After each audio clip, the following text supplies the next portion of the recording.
I found Number one, put God first. Put God first in everything you do. Everything that you think you see in me, everything that I've accomplished, everything that you think I have, and I have a few things, everything that I have is by the grace of God. Understand that. It's a gift.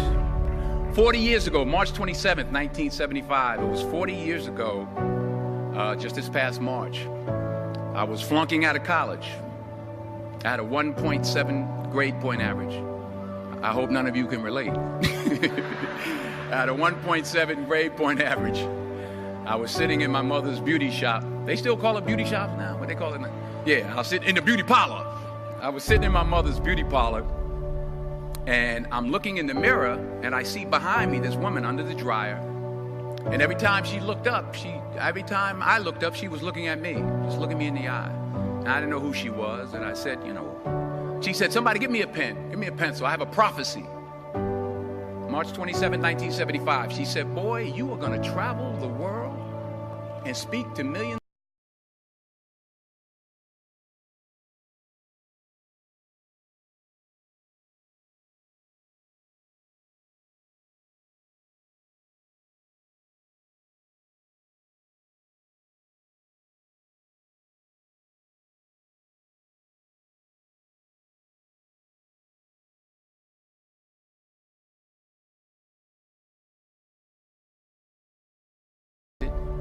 I've been directed.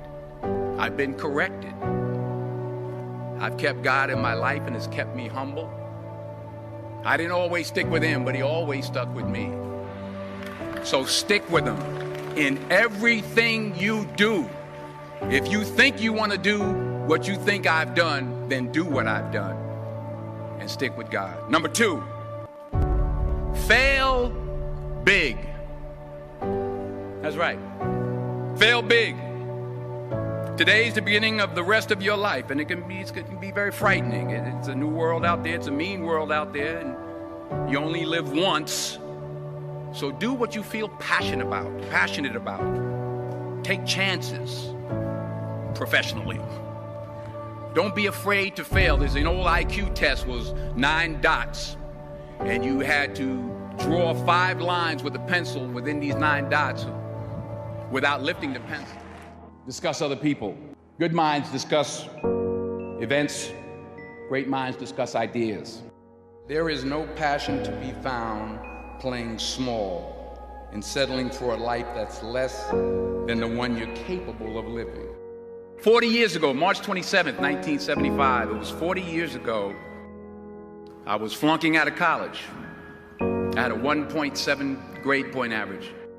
I was sitting in my mother's beauty parlor, and I'm looking in the mirror, and I see behind me this woman under the dryer. She said, somebody give me a pen, give me a pencil, I have a prophecy. March 27, 1975, she said, boy, you are gonna travel the world and speak to millions of people. But that's not the most important thing, the success that I had. The most important thing is that what she taught me and what she told me that day has stayed with me since. I've been protected, I've been directed, I've been corrected. I've kept God in my life and it's kept me humble. I didn't always stick with him, but he always stuck with me. You have these dreams. Dreams without goals remain dreams. Dreams without goals. Yearly goals, life goals, daily goals, monthly goals, hourly goals, minute by minute goals. Dreams without goals are just dreams, and they ultimately fuel disappointment. But I never understood that concept, having something to fall back on. Instead of going around down on yourself, feeling unattractive, get up in the morning and say, I am a masterpiece. When you start your day, you must own your morning. When you wake up in the morning, say thank you for grace. Thank you for mercy. Thank you for understanding. Thank you for wisdom. Thank you for parents. Thank you for love. Thank you for kindness. Thank you for humility. Thank you for peace. Thank you for prosperity. Say thank you in advance for what's already yours. It's how I live my life. One of the reasons why I am today.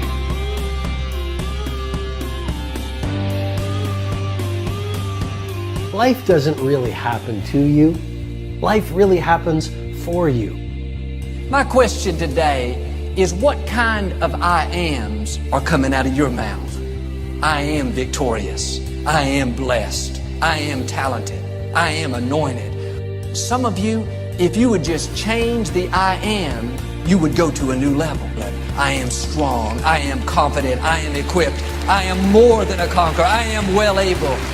Make sure you have the right I ams coming out of your mouth. Say thank you in advance for what is already yours. True desire in the heart, that itch that you have, whatever it is you want to do, that thing that you want to do to help others and to grow and to make money, that desire, that itch, that's God's proof to you, sent beforehand already to indicate that it's yours. And anything you want good, you can have.